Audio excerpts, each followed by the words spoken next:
বহুকাল আগের কথা, পলাশপুর গ্রামের শেষ প্রান্তে বাস করত এক বৃদ্ধ কবিরাজ আর তার দুই নাতি আকাশ আর বিমল। দাদু শুধু তাদের অভিভাবকই ছিল না, ছিল তাদের সবচেয়ে বড় বন্ধু আর শিক্ষক। দাদু, এই পাতাটা কিসের? কি দারুণ গন্ধ! এটা সঞ্জীবনী পাতা রে ভাই। এর রস অনেক কঠিন রোগ সারিয়ে তোলে। প্রকৃতিতেই লুকিয়ে আছে সব রোগের সমাধান, শুধু চিনে নিতে হয়। আর এই যে গাছটা দেখছিস, এটা আমার ঘরের রক্ষক। আমি যেখানেই যাই, ঘরে ঢোকার আগে এর পাতা ছুঁয়ে আশীর্বাদ নিই। এর মধ্যে অশুভ শক্তিকে দূরে রাখার ক্ষমতা আছে। আমিও বড় হয়ে তোমার মতো কবিরাজ হব দাদু। তুমি সব শিখিয়ে দেবে তো? হ্যাঁ রে দাদু ভাই, তোদের শেখাবো না তো ওই কাদের শেখাবো?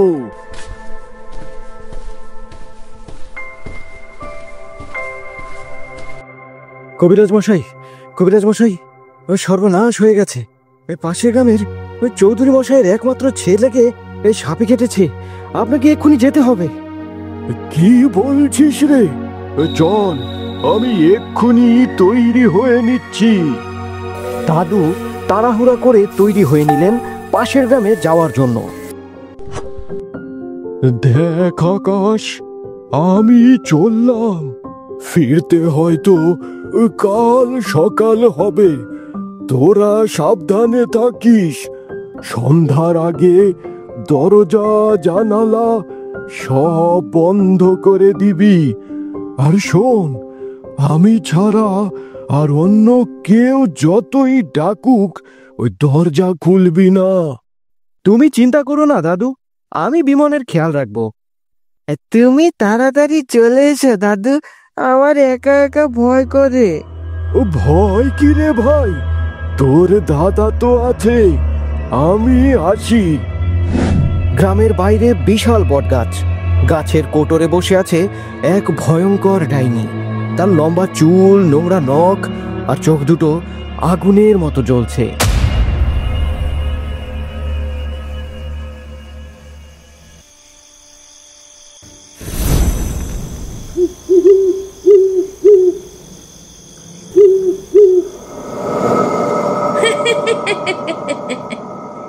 বড় কবিরাজটা গ্রাম ছেড়েছে। আজ রাতে আসবে কাল বৈশাখী, আর সেই সুযোগে আমি ঢুকবো ঘরে। নরম দুটো কচি ছেলে,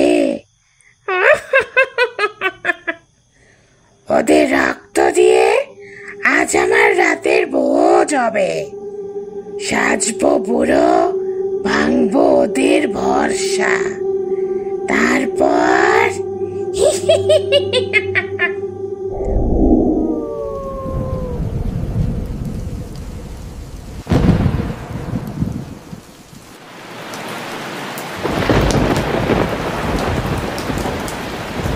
কি ভয়ানক ঝড় উঠেছে রে দাদা, আমার খুব ভয় করছে। দাদু কখন ফিরবে রে? আরে দাদু তো বলেই গেছে কাল ফিরবে, তুই ভয় পাস না, আমি আছি না।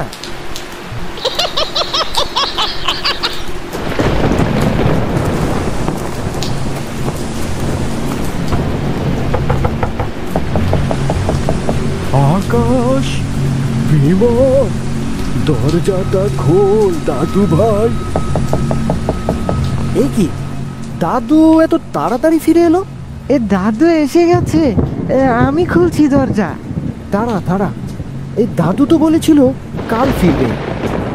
কি হলো রে?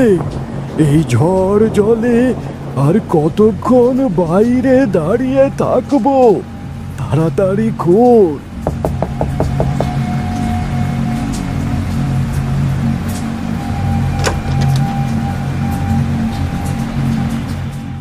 ঘরের ভেতর পরিবেশটা রহস্যময়। দাদু, তুমি ভিজে গেছো, এসো এসো, এই গা মুছে নাও। আর বলিস না, কি ঝড়! ভাগ্যিস মাঝপথ থেকেই ফিরে এলাম। আকাশ অবাক হয়ে লক্ষ্য করে দাদু ঘরে ঢোকার সময় দরজার পাশের সেই গাছটাকে একবারের জন্য স্পর্শ করলো না, যেটা সে কোনোদিনও করে না। আকাশের মনে প্রথমেই সন্দেহের জন্ম হয়। দাদু, তুমি খুব ক্লান্ত মনে হচ্ছে, এই বিছানায় বসো। যা, তোরা শুয়ে পড় গে। আমার খুব খিদে পেয়েছে। রান্নাঘরে যা আছে আমি খেয়ে নেব। আকাশ লক্ষ্য করে দাদুর পা দুটো স্বাভাবিক নয়, পা দুটো উল্টো দিকে ঘোরানো। সে অনেক ভয় পেয়ে যায়, কিন্তু নিজেকে সামলে নিয়ে বলে, আরে দাদু, তুমি বসো, আমরা এনে দিচ্ছি।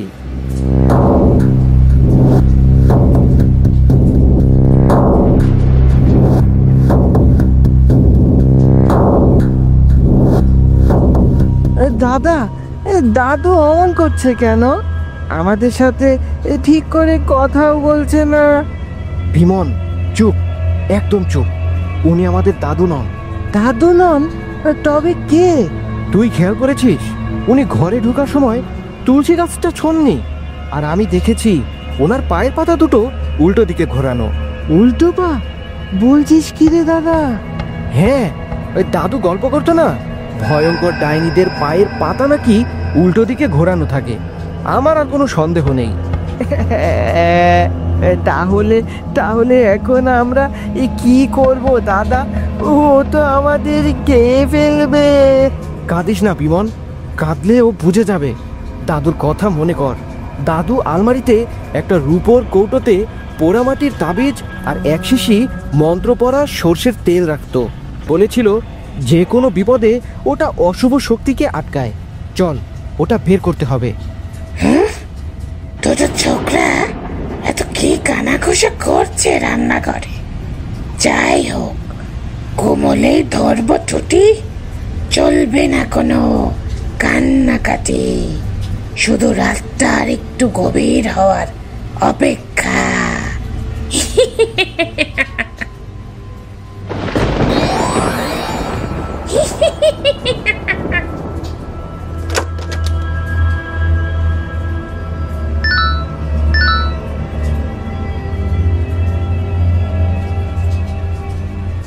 দাদু, তোমার জন্য গরম তেল এনেছি, পায়ে মালিশ করে দিই। অনেক পথ হেঁটে এসেছো তো। যা, তোরা শুয়ে পড় গে।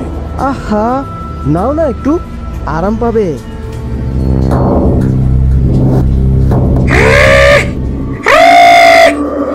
কি করলি তোরা? আমি তোদের ছাড়বো না। আমাদের কিছু করলে দাদুর এই তাবিজ তোকে পুড়িয়ে ছাই করে দেবে। ডাইনি তাবিজের দিকে তাকিয়ে আরো বেশি ভয় পেয়ে পিছিয়ে যায়। ওই সর্বনাশা জিনিস আমার সামনে থেকে সরা। আমি চলে যাচ্ছি, চলে যাচ্ছি।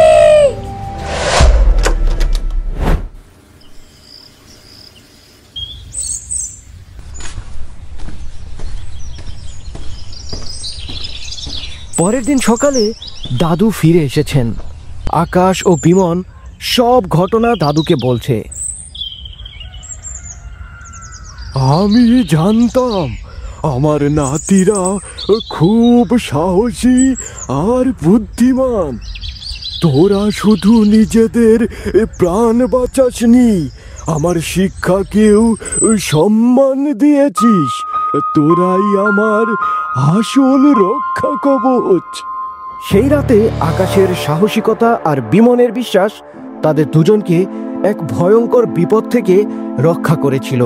তারা বুঝতে পেরেছিল জ্ঞান ও সাহসী হলো সবচেয়ে বড় অস্ত্র, যা দিয়ে যে কোনো অশুভ শক্তিকে পরাজিত করা যায়।